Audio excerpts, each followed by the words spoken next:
प्यारे विद्यार्थियों नमस्कार। स्वागत है आप सभी का आपके अपने YouTube चैनल आरपी स्टडी में। तो जो भी विद्यार्थी राजस्थान चतुर्थ श्रेणी कर्मचारी की तैयारी कर रहे हैं, राजस्थान फोर्थ ग्रेड एग्जाम 2025 की तैयारी करने वाले सभी विद्यार्थियों के लिए ये क्लास बड़ी इंपॉर्टेंट रहेगी। इस क्लास पे अपन दोस्तों आपका एग्जाम जो होने वाला है 19, 20 और 21 का, उसका पूरा मॉडल पेपर करने वाले हैं। किस टाइप का पेपर आएगा, किस लेवल के क्वेश्चन आने वाले हैं और कौन कौन से प्रश्न इंपॉर्टेंट है वो अपन देखेंगे। तो इस क्लास को आप ध्यान से पूरा जरूर देखें और लास्ट में कमेंट करें इस क्लास को देखने के बाद में इस मॉडल पेपर में से कितने प्रश्न आपके सही होते हैं, कैसी आपकी तैयारी है। ये क्लास दोस्तों आपके एग्जाम के लिए बहुत इंपॉर्टेंट चीज होने वाली है, तो क्लास को ध्यान से पूरा देख लेना, ठीक है। तो चलिए क्लास का शुभारंभ करते हैं। सबसे पहले अपन पढ़ेंगे राजस्थान का जीके क्योंकि दोस्तों आप क्यों पढ़ेंगे, जीके इजी भी होता है और जीके से प्रश्न अधिक आएंगे, तो आपको थोड़ा फोकस है और राजस्थान जीके पे करना है। अब देखिए क्लास का पहला ही प्रश्न, इसमें राजस्थान जीके भी आएगा, साइंस भी मैं करवाऊंगा आपको, कंप्यूटर भी है, संविधान क्वेश्चन है और साथ में करंट अफेयर्स भी है। तो ध्यान से इस पूरे मॉडल पेपर को अंतिम समय तक आप पूरा देख लेना, ठीक है। चलिए तो क्लास का पहला प्रश्न पूछा है, राजस्थान का कौन सा शहर कर्क रेखा के निकट है। देखो मैं आपको बार बार बता रहा हूं कि राजस्थान में इसकी लंबाई है वो है 26 किलोमीटर। कितनी लंबाई है इसकी दोस्तों, राजस्थान में 26 किलोमीटर इसकी लंबाई है। और ये कहाँ कहाँ से गुजरती है, ये गुजरती है बांसवाड़ा और डूंगरपुर से, ठीक है।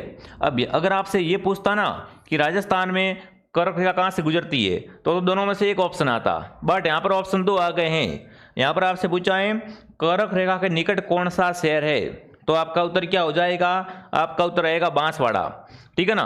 कर्क रेखा के सबसे निकट जो शहर है उसका नाम है बांसवाड़ा, ध्यान रखना, ऑप्शन बी आपका राइट है, ठीक है। अगला सवाल, राजस्थान के पश्चिम की ओर अंतर्राष्ट्रीय सीमा कहलाती है।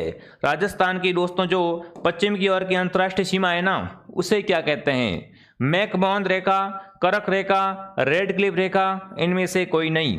राजस्थान की पश्चिमी की अंतर्राष्ट्रीय सीमा रेखा दोस्तों है, उसे कहा जाता है बिल्कुल क्या कहते हैं, रेड क्लिफ रेखा, ठीक है ना, जो कि राजस्थान और पाकिस्तान की सीमा है।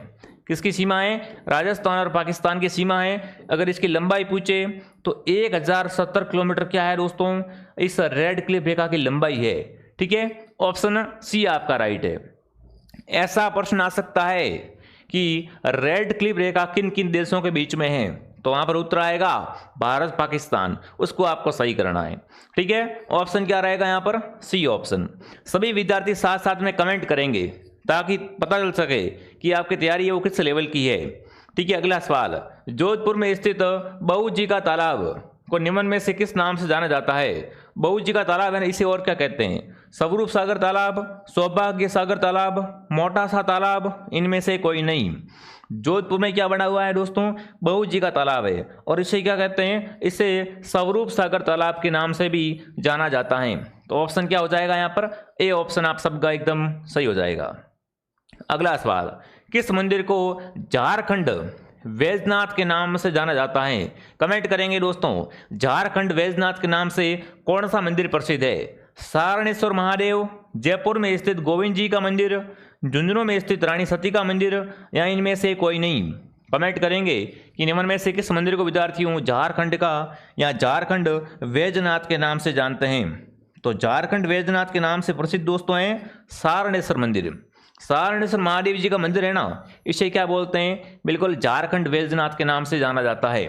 अगला सवाल, राजस्थान के किस शहर को नीला शहर कहते हैं। राजस्थान की ब्लू सिटी, सबको ध्यान रखना है, राजस्थान का नीला शहर है वो अपना रहेगा जोधपुर। जोधपुर को राजस्थान में और क्या कहते हैं, सूर्य नगरी, सन सिटी भी कहा जाता है, ठीक है। नीला शहर भी जोधपुर को कहा जाता है, यह भी आपको साथ साथ में क्या करना है, ध्यान रखना है, ठीक है। बिल्कुल मरुस्थल का प्रवेश द्वार वगैरह, तो ये इनके उपनाम है ना, वो सारे आप पढ़ के जाना। तो यहाँ पर आपका उत्तर क्या हो जाएगा, सी राइट हो जाएगा। जोधपुर की शान पगड़ी तथा जोधपुर का साफा बांधने वाली युवती सोनू खान का संबंध किस जिले से है। देखो जोधपुरी साफा बहुत प्रसिद्ध है, ठीक है ना। जोधपुर की आन बान शान दोस्तों है वो अपनी पगड़ी और साथ में दोस्तों आपको यहाँ पर ध्यान रखना है, साफा बांधने वाली युवती है सोनू खान। तो सोनू खान का संबंध कहाँ से है, सोनू खान है बीकानेर की, कहाँ की है दोस्तों, बीकानेर की सोनू खान है, ठीक है। आगे बढ़ते हैं, राजस्थान के किस क्षेत्र में जयपुर शहर आता है? देखो जयपुर राजस्थान की राजधानी, राजस्थान का गुलाबी शहर जयपुर किस में आता है? मेवाड़ में आता है क्या? मारवाड़ में, ढूंढाड़ में, हाड़ौती में? तो जयपुर आता है ढूंढाड़ क्षेत्र में। किस में आता है? ढूंढाड़ क्षेत्र में आता है। और जयपुर में कौन सी बोली बोलते हैं? जयपुर के अंदर ढूंढाड़ी बोली जाती है। ये भी आपको साथ साथ में कवर कर लेना है, ठीक है। चलिए आगे बढ़ते हैं। जिसने भी दोस्तों क्लास को शेयर नहीं किया है, एक बार बढ़िया तरीके से क्लास को शेयर कर दे। अगला सवाल, राजस्थानी भाषा का विकास किस अपभ्रंश भाषा से नहीं हुआ है? देखो कभी कभी आप जल्दबाजी कर लेते हो और प्रश्न को पूरा नहीं पढ़ते हो। यहाँ पर आपसे पूछा है राजस्थानी भाषा का विकास किस अपभ्रंश से नहीं हुआ है? तो देखिए शौरसेनी अपभ्रंश बिल्कुल इससे हुआ है, नागर अपभ्रंश से भी हुआ है, मारू गुजर से भी हुआ है, मागधी अपभ्रंश बिल्कुल राजस्थानी भाषा का विकास है दोस्तों, मागधी अपभ्रंश से नहीं माना जाता है। तो ऑप्शन क्या हो जाएगा यहाँ पर आपका? डी ऑप्शन आपका राइट है। अगला सवाल, वह काव्य ग्रंथ जो किसी राजा की मानता, उसकी विजय, युद्ध, वीरता का वर्णन करता है। मतलब दोस्तों ऐसा ग्रंथ जिसमें क्या हो, राजा का जो युद्ध किए हुए हो, विजय प्राप्त की हो, है ना, वीरता का वर्णन मिलता है, उसे क्या कहते हैं? उसे कहते हैं रासो। जैसे पृथ्वीराज रासो, राणो रासो। तो पृथ्वीराज रासो में क्या मिलता है? उसमें राजा के जो युद्ध किए हुए, है ना, उन्होंने कहाँ पर वीरता अपनाई थी, कहाँ पर उन्होंने युद्ध को जीता था, तो उनकी मानता क्या थी, वो सब किसमें मिलते हैं दोस्तों? रासो के अंदर मिलते हैं, ठीक है। अगला सवाल, किसने मेवाड़ राज्य स्थापित किया था? मेवाड़ की स्थापना करने वाला कौन था दोस्तों? बप्पा रावल, राणा सांगा, महाराणा प्रताप, महारावल रतन सिंह? बताओ। मेवाड़ को स्थापित करने वाला अगर आपसे कोई पूछ ले, है ना, तो गोइल वंश के वास्तविक संस्थापक दोस्तों हैं वो प्रतापी शासक दोस्तों। कौन है? बप्पा रावल। इन्होंने क्या किया दोस्तों? इन्होंने ही मेवाड़ की स्थापना की थी। ऑप्शन क्या रहेगा? ए ऑप्शन आपका राइट रहेगा। अगर आपसे पूछे बप्पा रावल दोस्तों कौन है? ये गोइल वंश का प्रथम शासक था दोस्तों, जिसने मेवाड़ में सोने के सिक्के दोस्तों हैं वो चलाए थे, ठीक है। बहुत बढ़िया। चलिए आगे बढ़ते हैं। राजस्थान के किस राज्य के वृक्ष को वैज्ञानिक नाम? बिल्कुल राजस्थान का राज्य वृक्ष कौन सा है उसका क्या बताना आपको यहाँ पर? उसका आपको यहाँ पर वैज्ञानिक नाम बताना है। पहली बात तो पता करो भाई, राजस्थान का राज्य वृक्ष कौन सा है? अरे गुरुजी इतना सिंपल क्वेश्चन, बिल्कुल प्रश्न सिंपल है बट साथ में आपको वैज्ञानिक नाम भी याद होना चाहिए। तो खेजड़ी है। अब खेजड़ी को अपन क्या कहेंगे यहाँ पर? तो खेजड़ी को कहते हैं प्रोसोपिसिनेरिया। जो भी विद्यार्थी ऑप्शन बी को सही कर रहा है, बी ऑप्शन आपका राइट रहेगा। यहाँ पर कौन सा उत्तर राइट रहेगा? बी ऑप्शन बिल्कुल आप सबका एकदम राइट रहेगा। चलिए आगे बढ़ते हैं। अगला सवाल, सांबर नामक झील से भारत का लगभग कितने % नमक का उत्पादन होता है? सांबर झील दोस्तों राजस्थान की सबसे बड़ी खारे पानी की झील, राजस्थान की खारे पानी की सबसे बड़ी झील है ये। कैसे झील है दोस्तों? खारे पानी की। यहाँ से क्या होता है? यहाँ से नमक का उत्पादन होता है, ठीक है। अब रही बात दोस्तों कि इस झील से भारत का कितने % नमक का उत्पादन होता है, ये आपको बताना है। तो सांबर झील से दोस्तों भारत का 9%, भारत का दोस्तों 9% नमक कहां से बनता है? सांबर झील से बनता है, ठीक है। और सांबर झील कहां पर है? ये अपने राजस्थान के अंदर है। तो ऑप्शन क्या रह जाएगा? सी ऑप्शन आप सबका एकदम राइट हो जाएगा। चलिए आगे बढ़ते हैं। अगला सवाल, किस समाचार पत्र ने विधवाओं को पुनर्विवाह के लिए निःशुल्क ज्ञापन प्रकाशित किए? मतलब ऐसा कौन सा समाचार पत्र हुआ? ऐसा कौन सा समाचार पत्र हुआ? अब देखो अगर आपको क्या करना है, अगर आपको अपनी एड देनी है ना, एडवर्टाइजमेंट करवाना है, तो क्या करना पड़ता है दोस्तों? उसको पैसे देने पड़ते हैं। बट ये एक ऐसा समाचार पत्र दोस्तों था जिसने विधवाओं के पुनर्विवाह के लिए निःशुल्क ज्ञापन दिए थे दोस्तों, है ना। राजस्थान, नवज्योति, नव राजस्थान, अभ्युदय, ये चारों चार क्या है? समाचार पत्र है दोस्तों। तो यहाँ पर कमेंट करेंगे। तो वो समाचार पत्र दोस्तों था, वो था नव राजस्थान। इस पत्र में दोस्तों बेमेल बाल विवाह का विरोध किया गया, ठीक है। और यहाँ पर आपका उत्तर रहेगा नव राजस्थान। इसने क्या किया दोस्तों? विधवाओं के पुनर्विवाह के लिए निःशुल्क ज्ञापन प्रकाशित किए थे। तो जो भी विद्यार्थी ऑप्शन सी को सही कर रहा है, सी सही है। राजस्थान में अधिकांश वर्षा प्राप्त होती है। राजस्थान में अधिकतम वर्षा है दोस्तों वो किससे प्राप्त होती है? दक्षिणी पूर्वी मानसून, पूर्वी पश्चिमी मानसून, उत्तर दक्षिणी मानसून, दक्षिणी पश्चिमी मानसून। राजस्थान की अधिकतम जो वर्षा होती है दोस्तों, राजस्थान की अधिकतम वर्षा दोस्तों होती है दक्षिणी पश्चिमी मानसून से। किससे होती है? दक्षिणी पश्चिमी मानसून के द्वारा। चलिए आगे बढ़ते हैं। इब्राहिम पूरक दिशान उल्टे, ये कहावत है दोस्तों। इस कहावत या दुआ कह सकते हो आप। इस दुए को अपन पढ़ते हैं, इब्राहिम पूरब दिशान उल्टे, पश्चिम मुदाफर न दे परायण, दक्षिणी मोहम्मद शाह न दौड़े, सागो दामन ताऊ सुल्तान। ये दुआ किस शासक के लिए प्रचलित है? ये दुआ दोस्तों प्रचलित है, वो है अपने महाराणा सांगा के लिए। सांगो लिखा हुआ है नाम, सांगो दामन, तो किसके लिए है ये दुआ सांगा के लिए दोस्तों है। एक और दोस्तों दुआ या कहावत आप कह सकते हो, चुंडावत मांगे सेनानी, ये आ सकता है, चुंडावत मांगे सेनानी, सर काट दे दियो छतरानी। ये किसके बारे में कहा गया है? तो ये दोस्तों आड़ी रानी या सला कंवर के बारे में कहा गया है। ठीक है, आगे बढ़ते हैं।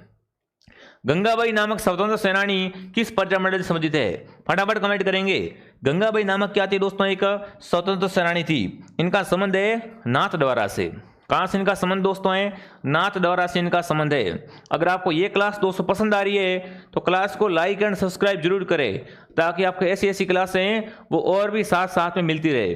ठीक है, आगे बढ़ने से पहले दोस्तों, जो भी विद्यार्थी हाईकोर्ट प्यून की तैयारी कर रहे हैं, हाईकोर्ट प्यून का संपूर्ण कोर्स आपको हमारे पास मिल जाएगा, बेस्ट कंटेंट बेस्ट क्वालिटी के साथ में। ठीक है, हाईकोर्ट प्यून के सिलेबस में हिंदी है, अंग्रेजी है और राजस्थान की बोलियां और संस्कृति है। तो कंप्लीट सिलेबस मात्र आपको 299 के अंदर मिलने वाला है। अगर आपने अभी तक प्ले स्टोर से ऐप डाउनलोड नहीं किया है तो ऐप का नाम है RP स्टडी। ऐप को डाउनलोड कर लो और आज इस कोर्स को ज्वाइन करके शानदार तरीके से तैयारी स्टार्ट करो मेरे विद्यार्थियों। ठीक है, अगर पेमेंट किसी और नंबर से करना है तो इस हेल्पलाइन नंबर से कॉन्टैक्ट करें। और हमारे पास CET का कोर्स भी है, तो अगर CET कोर्स भी ज्वाइन करना चाहते हो तो भी आप ऐप को डाउनलोड कर सकते हैं। चलिए आगे बढ़ते हैं। सामूहिक जोर के स्थान को क्या कहते हैं? है ना, सामूहिक स्थान का होता है जहां पर जोर किया जाता है दोस्तों। फटाफट कमेंट करेंगे।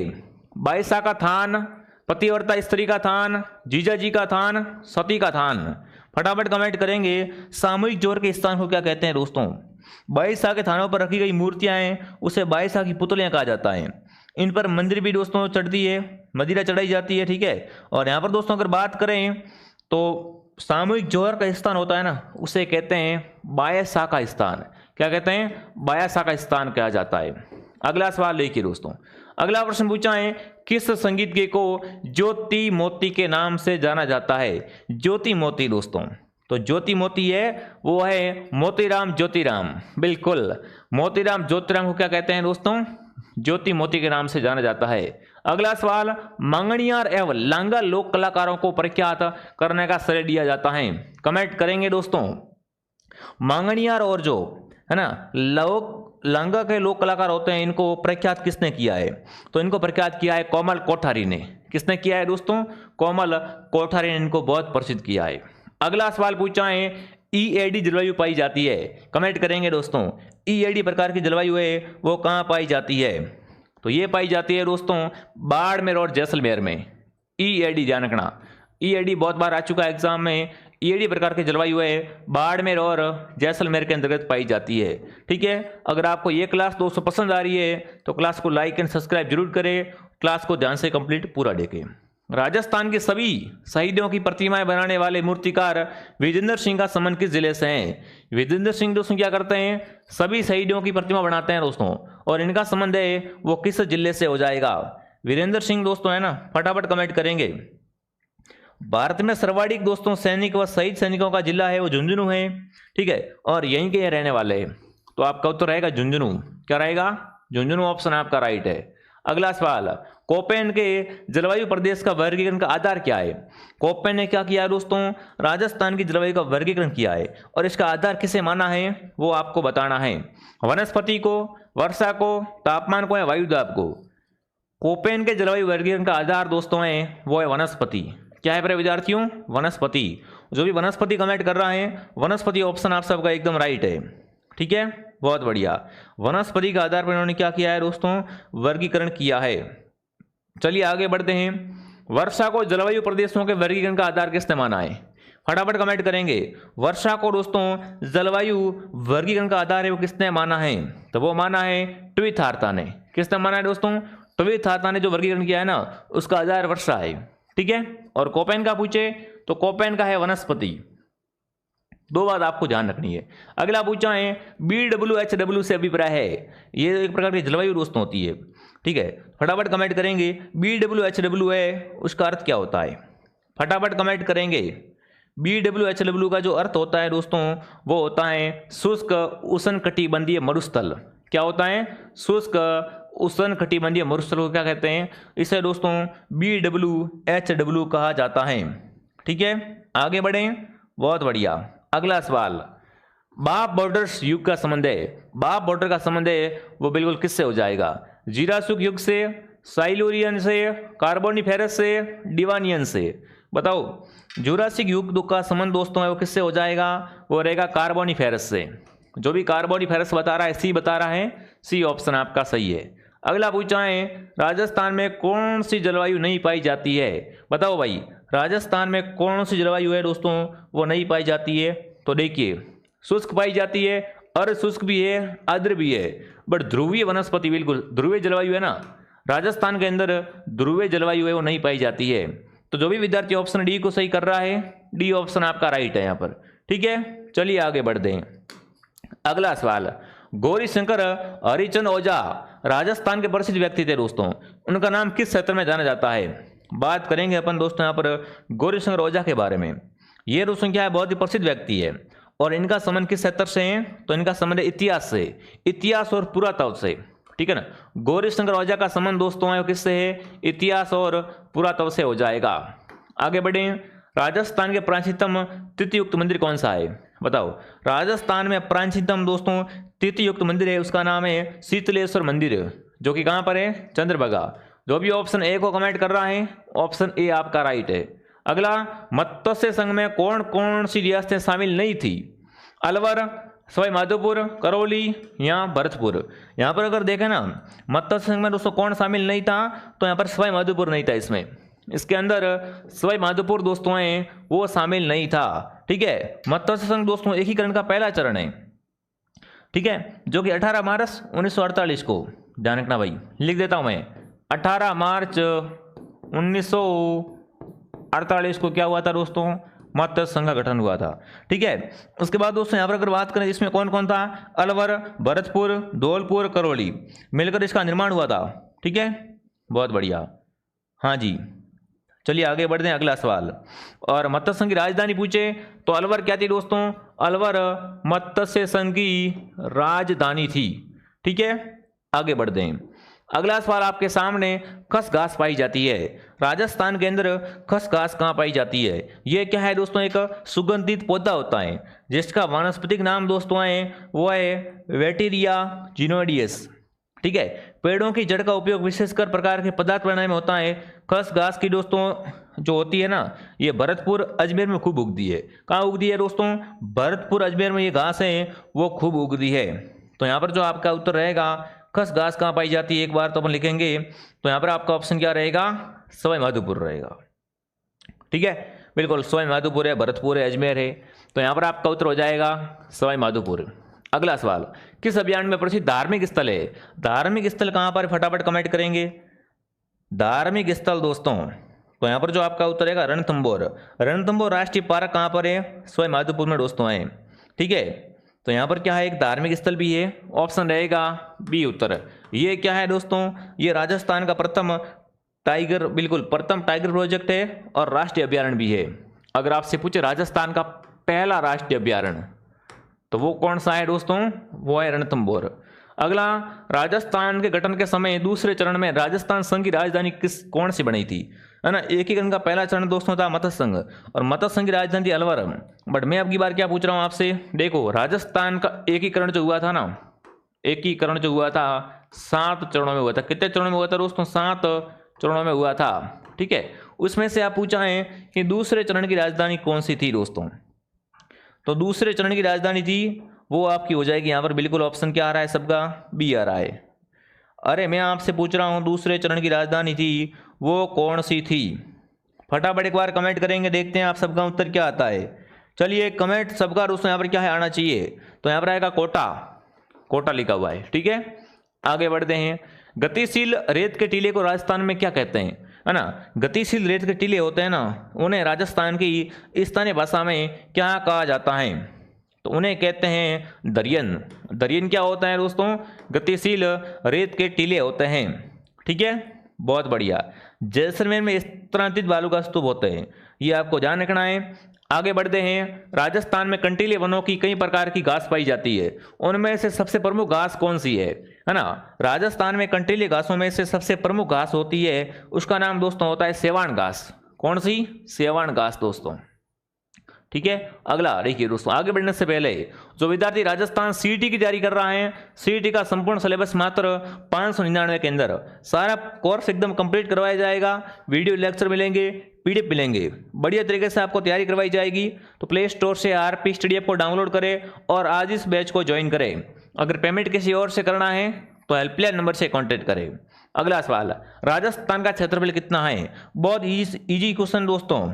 राजस्थान का क्षेत्रफल है वो है 34/2239, 3,42,239 वर्ग किलोमीटर क्या है दोस्तों? राजस्थान का क्षेत्रफल है। वहीं अगर आपसे पूछे दोस्तों, राजस्थान राज्य भारत के उत्तर पश्चिम दिशा में स्थित है। कहाँ पर है भारत में दोस्तों? भारत में राजस्थान उत्तर पश्चिम दिशा में है। ठीक है, अगला सवाल, राजस्थान का कौन सा लोक नृत्य केवल महिलाओं द्वारा किया जाता है? मतलब ऐसा नृत्य केवल महिलाएं करती है। तो घूमर दोस्तों है ना, महिलाओं का सामूहिक नृत्य है। कैसा नृत्य है? महिलाओं का सामूहिक नृत्य है। इसमें ओनली पर महिला भाग लेती है ना, फिर गोल गोल घूमती है। तो यहाँ पर ऑप्शन क्या रहेगा? डी रहेगा। राजस्थान का कौन सा राष्ट्रीय उद्यान विश्व विरासत सूची में शामिल है? विश्व विरासत सूची में कौन सा अभ्यारण्य शामिल दोस्तों है? तो वो है अपना केवलादेव।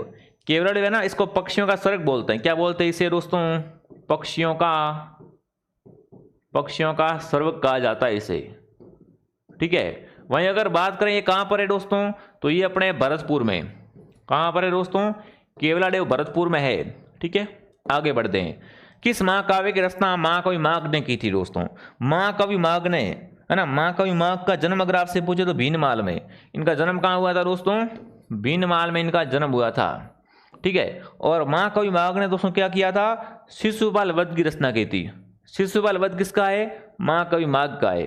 ठीक है, हल्दीघाटी युद्ध को मुगल सम्राट अकबर की सेना का नेतृत्व किसने किया था? बताओ भाई, हल्दीघाटी युद्ध में दोस्तों मुगल सम्राट अकबर की सेना का नेता कौन था? तो अकबर की ओर से था मान सिंह दोस्तों। ठीक है ना, हल्दीघाटी युद्ध में मुगल सम्राट अकबर की सेना का नेता था, वो कौन था दोस्तों? मान सिंह प्रथम था। ठीक है, अगला सवाल, पोखरण राजस्थान के किस जिले में है?